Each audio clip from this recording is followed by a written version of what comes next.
Be careful. Don't hurt yourself. This is the unsolicited advice echoed over and over again around the world to women who express even the slightest interest in getting stronger. In this episode, I'm digging into some statistics and also some important points to consider in the cost to benefit analysis that you might want to run when thinking about lifting weights.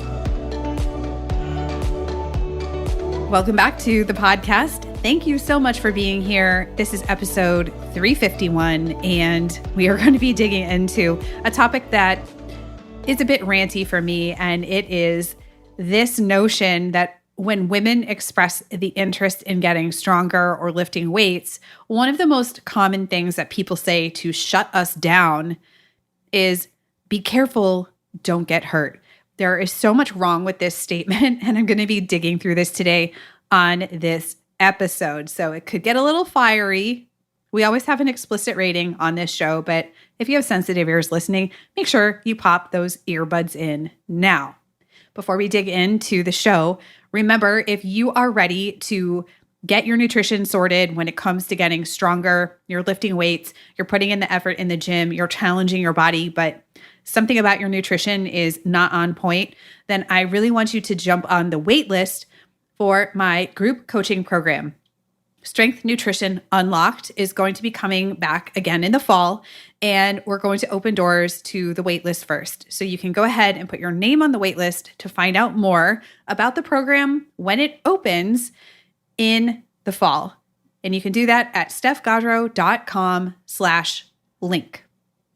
Whenever I bring this topic up, especially on my Instagram, and I've made many reels, videos about the things that people say to women when we express that we're lifting weights or we want to get stronger or we're ready to start welcoming strength training into our lives.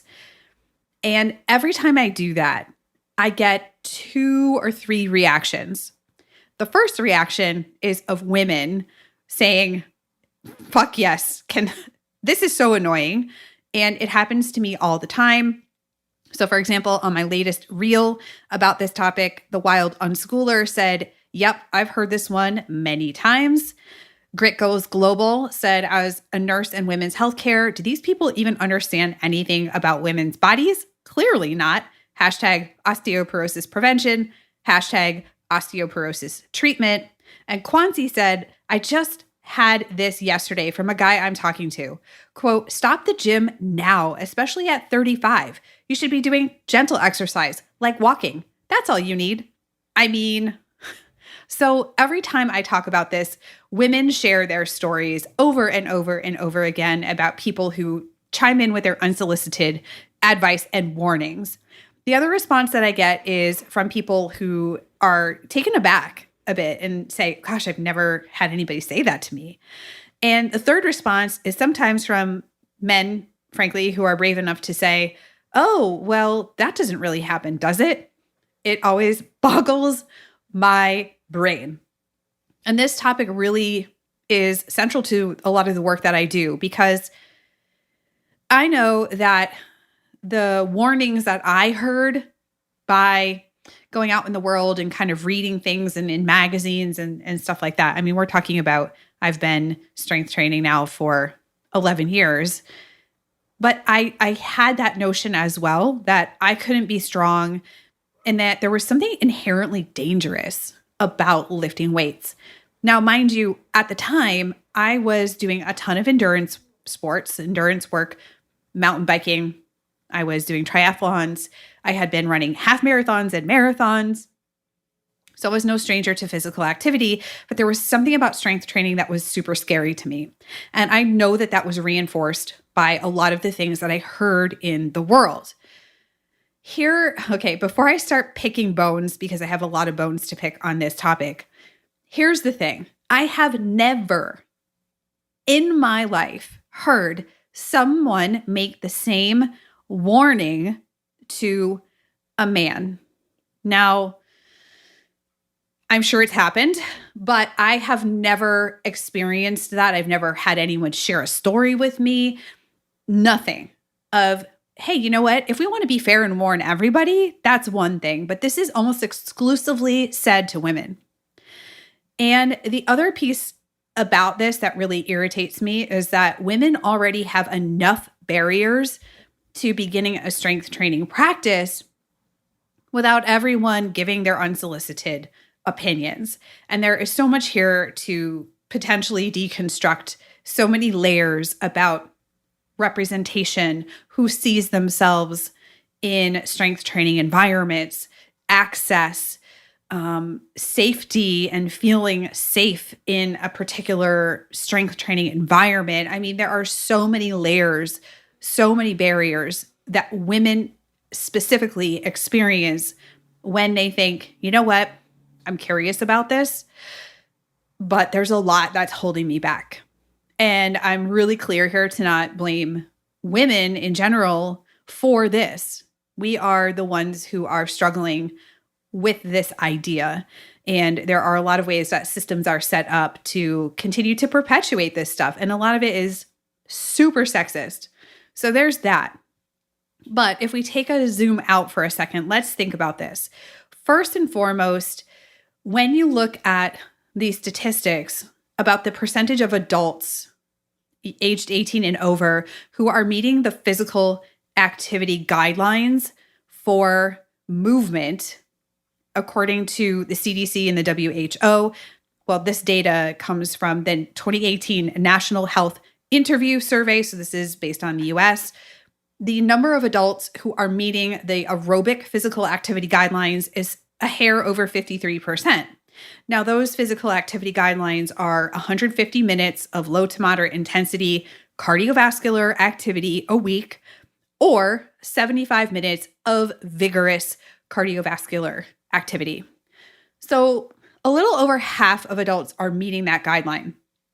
However, when we look at the statistics about the number of adults who are meeting both the aerobic / cardiovascular and muscle strengthening activity guidelines, which is 2 strength training or 2 muscle strengthening activities a week, that number falls to 23.2%. So not even a quarter, according to this data from 2018, of adults are actually meeting both activity guidelines. And when you look at the data separated out by sex, and there are only 2 options here presented in this particular data set, is male and female.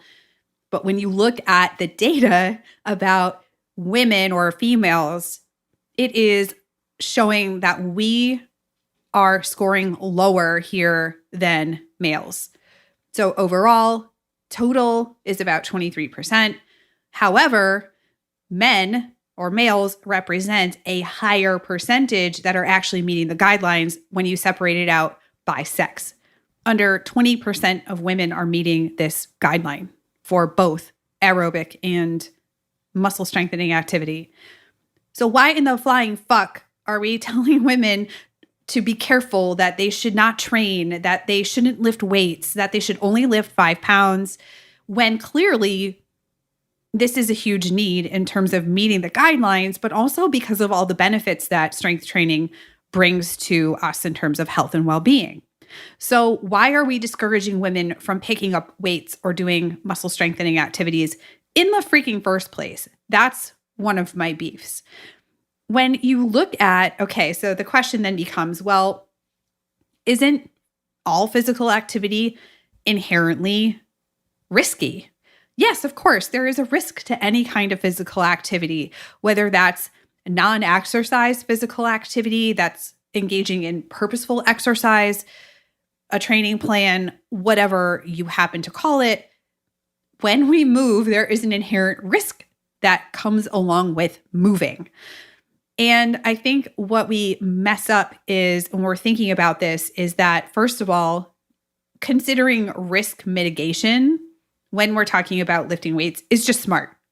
And there are so many things that go into it, which I'll talk about in a second. But I think that when we're considering strength training, especially as women, we have to come to terms or to grips with that there is a risk.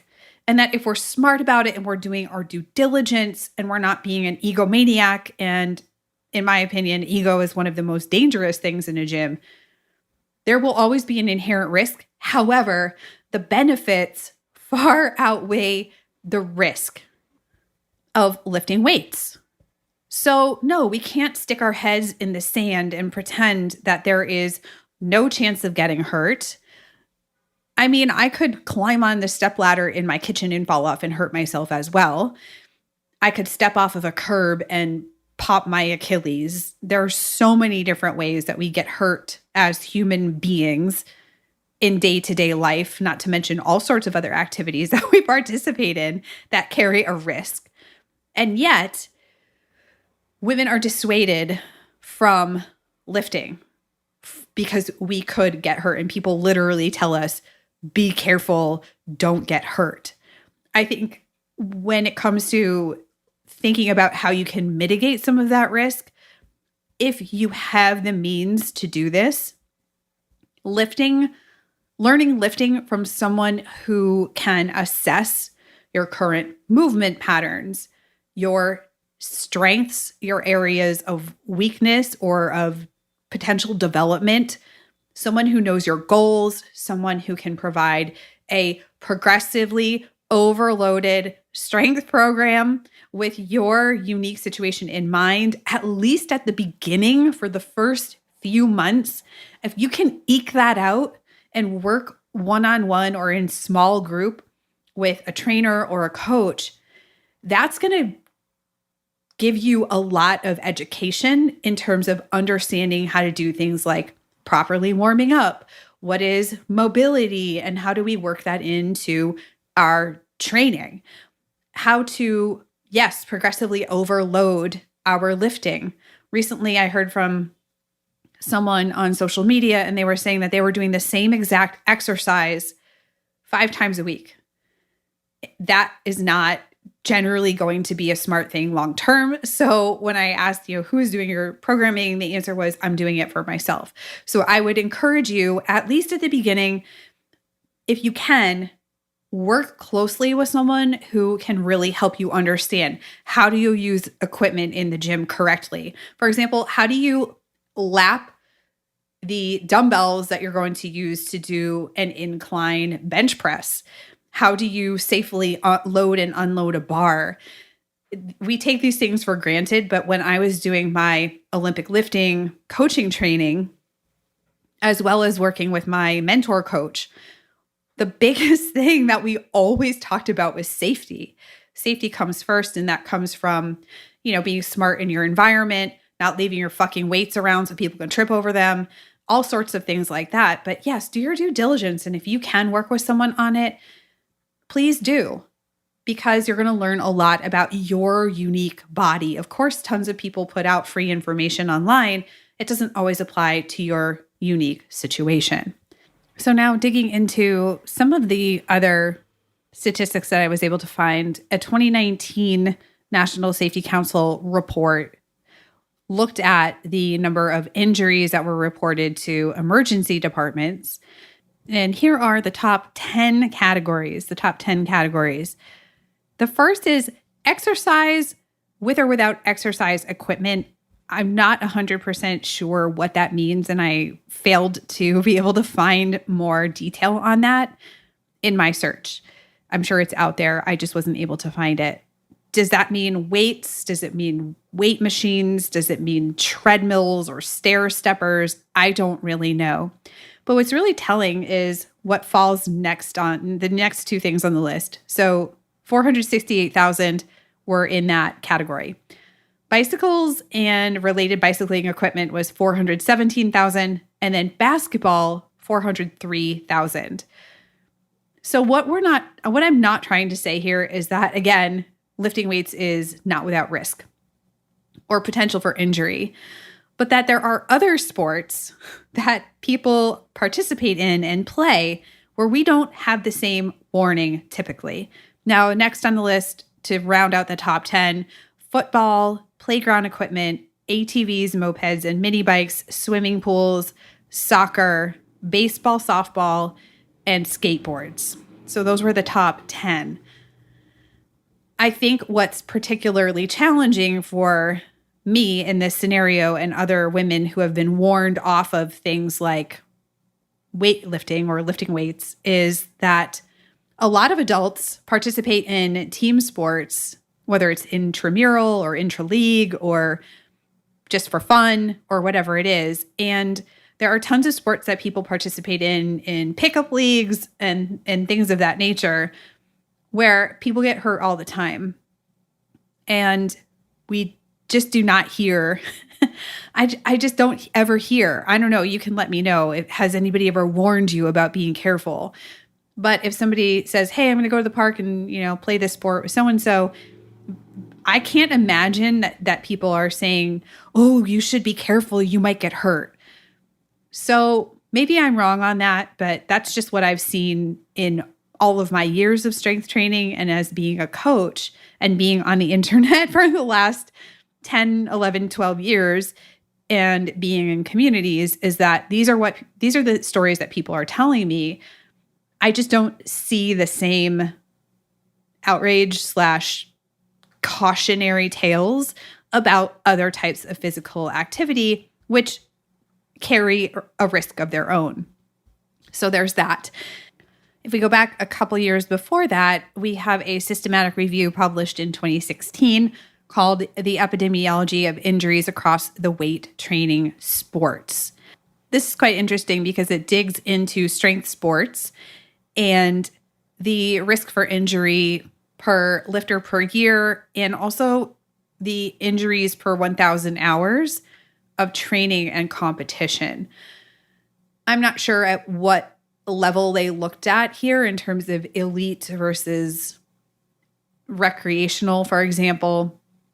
But here is what it said. In strength sports, the overall risk for injury is 1 to 2 injuries per lifter per year. Injuries most often happen early during the training session and later for the competition event.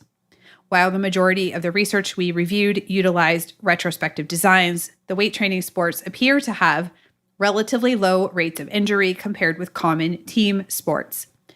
Future weight training sport injury epidemiology research needs to be improved. And so that's kind of interesting in and of itself. Again, that there is a risk of injury. However, compared with common team sports, it is relatively low. And then they broke it out based on the type of strength sport. So bodybuilding was the lowest in terms of injuries per lifter per year. Powerlifting was next. Strongman was after that, followed by Highland Games. Another interesting conclusion is that women had lower overall injury rates, lower acute and recurrent injury rates, and lower rates of chest and thigh injuries, but higher rates of knee injuries than men. And when it came to weightlifting, that self-reported injuries by athletes were tied to 60% said tiredness and fatigue, 31% said technical error, and 21% said excessive overload. I'm assuming that means of the weight itself.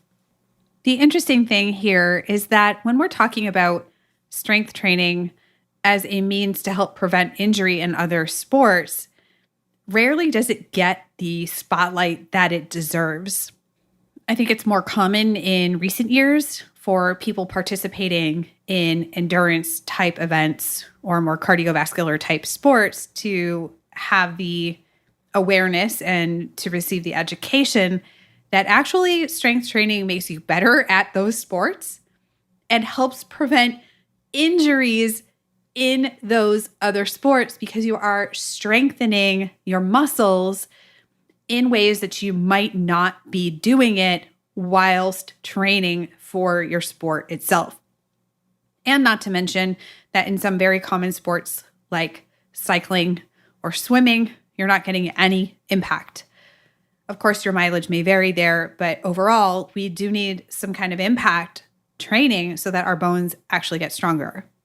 So that's kind of my little plug there to remember that if you're participating in some kind of other sport, that strength training is a good idea for you. You really want to consider seriously strength training to help you improve at your sport and reduce your risk of either overuse, injury, or otherwise in the sport that you really love. Do you have to turn into a weightlifter and only do weightlifting? Of course not. But even, again, 2 to 3 strength training sessions a week are going to give you a huge benefit. I remember when I was training for a race called Vision Quest here in Southern California. And the first time I did it, I did not do any strength training. I was very worried about my weight and always trying to get smaller via diet and, of course, lots and lots and lots and lots of exercise.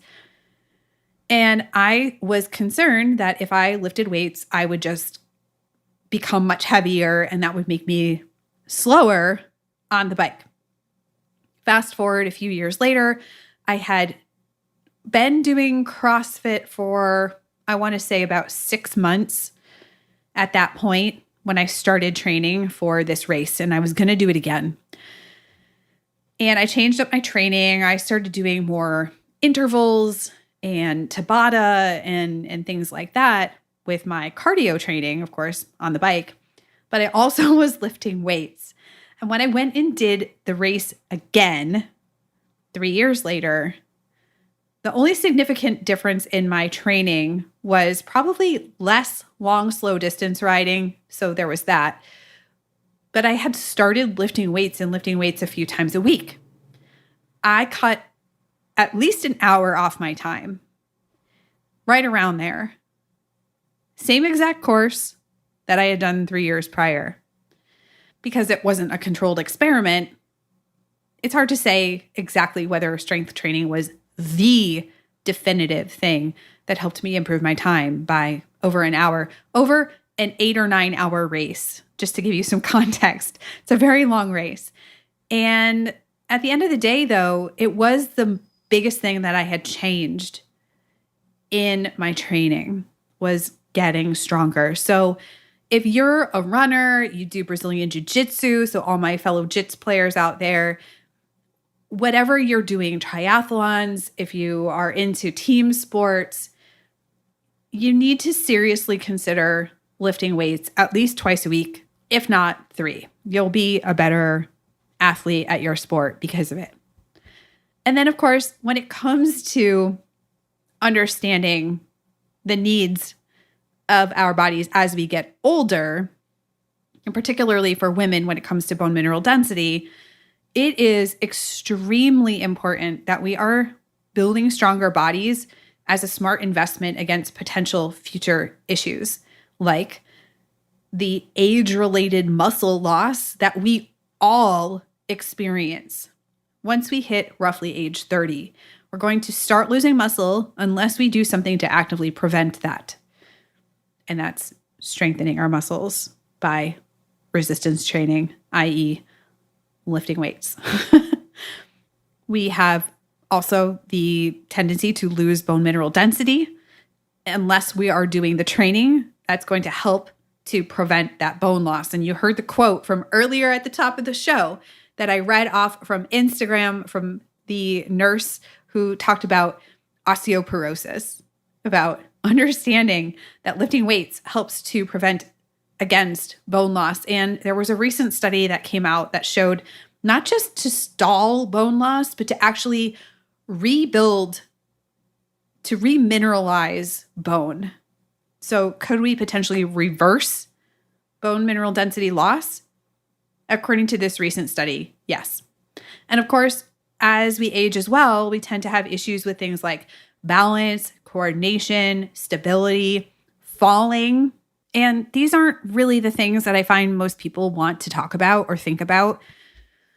But a loss of independence, injury related to things like slips and falls, and loss of balance and coordination, bone breaks, muscle loss, so the sarcopenia, the muscle loss itself, and then dynapenia, which is the loss of strength that accompany aging. We can do a lot to mitigate that by being smart. And of course, it's going to change as we get older and we need to make adaptations to our training. But lifting weights goes such a long way. It goes such a long way. I hope that this episode has shown you that warning women off of strength training is misguided. And I don't think that anyone who listens to this show has that attitude. But if you are someone who has been on the receiving end of this quote unquote advice, or you've been you yourself intimidated or scared or fearful of lifting weights because someone or some people in your life have told you over and over again to be careful, to not get hurt, that it's not a place for a woman, that we should only be lifting very light weights, when in reality, if you're child caring, if you're doing things around the house, etc., you're probably lifting far more than 5 pounds as it is. I hope that it's given you some validation if you've ever been on the receiving end of this really crappy advice, that A, you have a lot of benefit waiting for you. That B, of course, yes, there is a risk to it. And I've given you some ideas for hopefully mitigating some of that risk. And that 3, when we consider the benefits are far, far outweighed by the potential costs. Now, if you listen to this episode and you're ready to lift, you're like, yes, I want to do this, then I can help with that. Go to my website, stephgaudreau.com, and look at the strength training options that I have for you. That's one. Number 2, if you kind of have the lifting part down, but you're sensing that your nutrition needs some support and you're ready to work with someone who can help you make sense of things so that you're fueling yourself for getting stronger, you're building muscle, you have more energy, and you're performing better in and out of the gym, but you also don't want to have to micromanage your food, then get on the waiting list for my group coaching program. It's going to be opening again in the fall. You can do that at stephgaudreau.com/link. Of course, we have show notes for this episode also on my website. If you want a full transcript, go check it out there. And if you liked this podcast episode, please share it out on Instagram stories, tag me so I can see it, and push subscribe button on your podcast app. It goes a long way to send a signal to your podcast app that says, hey, this show is worth listening to. Maybe you want to make it visible or more seen by other people. And thanks so much for joining me on this episode today. Have an amazing week. Stay strong, and we'll talk soon.